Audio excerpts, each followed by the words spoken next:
Is hiding in a fridge useful during a nuclear explosion? This idea comes from a movie. The protagonist thought a fridge was a giant safe that could shield against shockwaves, heat, and blinding light.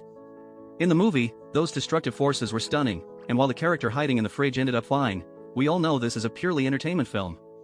Still, people wonder, does hiding in a fridge really help?